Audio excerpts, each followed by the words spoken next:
उनके जैसे व्यक्तित्व जिन्होंने देश के आर्थिक विकास की एक बड़ी नींव रखी, उनको यथोचित सम्मान देने के लिए भारतीय जनता पार्टी और श्री नरेंद्र मोदी जी के नेतृत्व की एनडीए सरकार भी पूर्णतः प्रतिबद्ध है।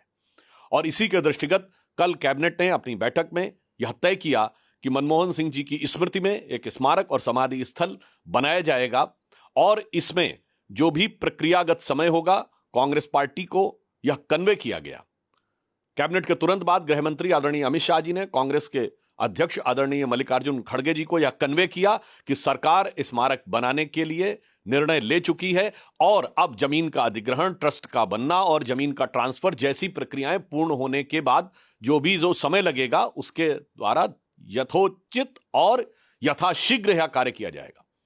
परंतु बहुत दुख की बात है कि कांग्रेस पार्टी, जिसने जीवन काल में डॉक्टर मनमोहन सिंह जी को कभी सम्मान नहीं दिया, हमें याद रखना चाहिए कि अंतिम चरण में 2014 में उन्होंने एक राष्ट्रीय स्मृति बनाने का प्रयास किया था, क्योंकि जब उन्हें लगा था कि सरकार जाने वाली है। जिन्होंने अपने जीवन काल में कभी डॉक्टर मनमोहन सिंह को सम्मान नहीं दिया, आज उनकी मृत्यु के बाद भी वह उनके सम्मान के ऊपर सियासत करते नजर आ रहे हैं। यह बहुत दुखद है। और मैं याद दिलाना चाहता हूं देश को कि डॉक्टर मनमोहन सिंह गांधी नेहरू खानदान के बाहर देश के पहले प्रधानमंत्री थे जिन्होंने 10 वर्ष तक प्रधानमंत्री का पद ग्रहण किया।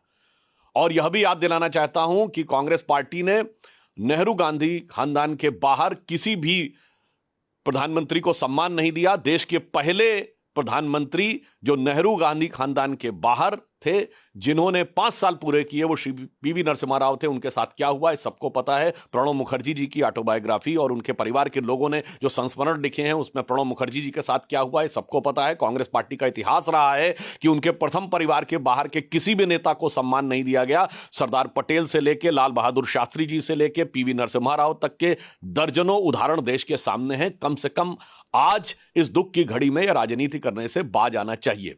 जहां तक हमारी सरकार का प्रश्न है, प्रधानमंत्री श्री मोदी जी की सरकार ने दलगत भावना से ऊपर उठकर सभी नेताओं को सम्मान दिया है। कांग्रेस पार्टी के 3 नेताओं को भारत रत्न दिया है, मदन मोहन मालवीय जी, पीवी नरसिम्हा राव जी और प्रणब मुखर्जी जी। कांग्रेस के अनेक नेताओं को पद्म अवार्ड दिया है, जिसमें एससी जमीर और तरुण गोगोई जी हैं। सरदार पटेल की सबसे ऊंची मूर्ति बनाई है। इससे बहुत स्पष्ट है कि जहां एक तरफ श्री नरेंद्र मोदी जी के नेतृत्व में भारतीय जनता पार्टी और एनडीए की सरकार सभी महानुभावों को, महापुरुषों को, जिन्होंने देश में कोई भी योगदान दिया है, उसके प्रति उनको इतिहास में उचित स्थान देने के लिए प्रतिबद्ध है। इसीलिए हमने प्रधानमंत्री संग्रहालय बनाकर देश के सभी प्रधानमंत्रियों को इतिहास में उचित स्थान दिलाने के लिए और उनका सम्मान दिलाने के लिए वह व्यवस्था बनाई है, जिसमें अधिकांश कांग्रेस के ही प्रधानमंत्री हैं।